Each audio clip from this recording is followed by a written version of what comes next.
Hello again, and welcome to another land battle replay featuring the classic rivalry of High Elves vs Dark Elves. What I did was host a 1 vs 1 as a spectator in the multiplayer lobby, and 2 players joined and had what I thought was a fun little battle here. One of the players' names was hydra-senpai, which may or may not have influenced the other player to bring 2 war hydras, which is pretty cool because in addition to the black dragon that Lokir rides, that's a total of 9 breath attacks for the Dark Elves to use. So besides the monsters, the Dark Elves also have 2 spear units on the sides, one of them being the Hellebronai, who have poison attacks, then 2 bleak swords up front, 3 dark shards in the back for crossbows, then Blackguard of Nagaround, elite anti-large, and they'll guard the rear line. Then for the caster, we have a Sorceress of Death, who has only Spirit Leech. Things to note about Lokir is he has Dreaded Duelist, of course, making him very scary in combat, and the Helm of the Kraken, giving him regeneration while in melee. So it's a regeneration build here, because the Hydras also have that, as well as the ability to regrow their heads for more health. Oh, and look at this, there is a Dark Riders unit vanguarded back here. Hopefully they are not forgotten about.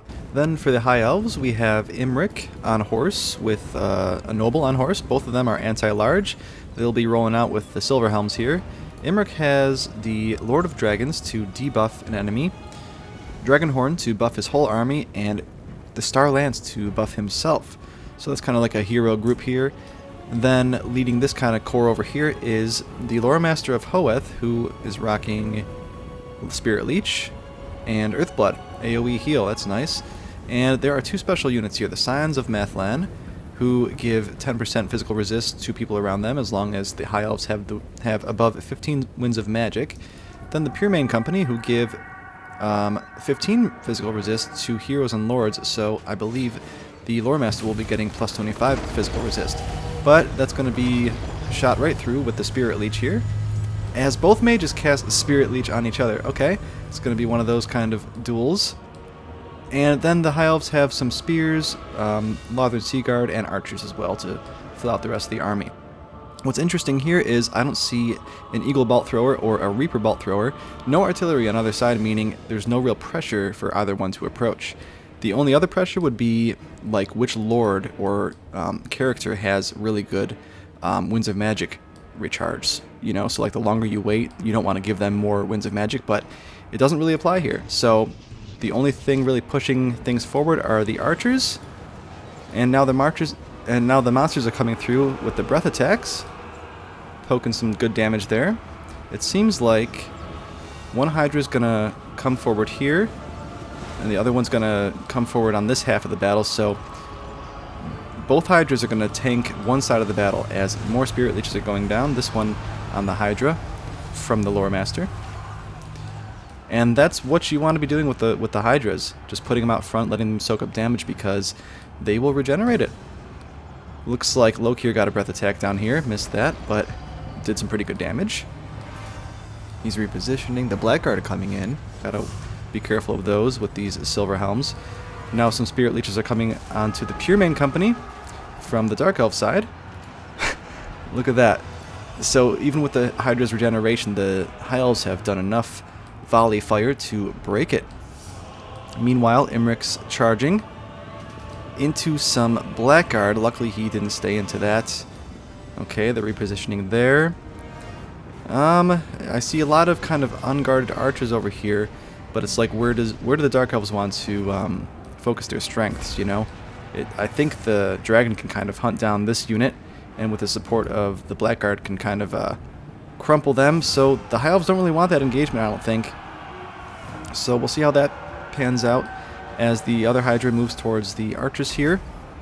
And what's going on with this Hydra? This Hydra is going to grow another head in 14 seconds, so all that damage is just going to be regenerated back up as the Spirit Leeches keep going down. The Lore Master's in the thick of it now with the Scions. Seems like the Dark Elves are in the High Elf units where they want to be, but Imrik is still fighting. Him and the Noble can deal some really good damage to Lokir with those, with the Lance and the Halberd there.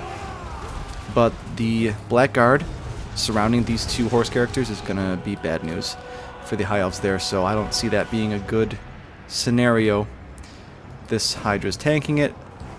Look at this health that just came back from this Hydra. So, yeah, a lot of dispersed damage for the High Elves. Maybe focused on Lokir would have been better, but they're still fighting. The Dark Riders came, by the way, from back here. They were not forgotten. But even though the balance bar isn't too bad for the High Elves, I see them at quite a disadvantage. As the Hydra rips another breath attack in here. Gets Spirit Leeched. Kind of in futility, I think. And yeah, the murderous prowess is popped by the Dark Elves too. Their late game. As the High Elves' early game buffs wear off due to their health going down, their martial prowess, you know, the Dark Elves' racial bonus is kicking off their late game, which goes off when I think enough blood has been spilled. Kind of thematic. Right as Lokir finishes off Imrik. And that's going to spell the end for the High Elves, I believe. So yeah, I think this was a classic case of the Dark Elf player using his Hydras really well to tank. And credit given to hydra-senpai for doing so much damage. I mean, within 4 minutes, all these archers dealt so much damage to the Hydras, they were almost at healing cap. And Imrik and the Noble did so much damage to Lokir. So all that spread damage, imagine if that was focused on one of these monsters, and they systematically took them out one by one. But well played to both these players. I wasn't expecting that to be such a fun battle when they came into my lobby, so I appreciate you both. And if you guys want to see a more detailed battle with more close-ups and cinematics, then check out this video right here. Well, thanks for watching, and have fun out there.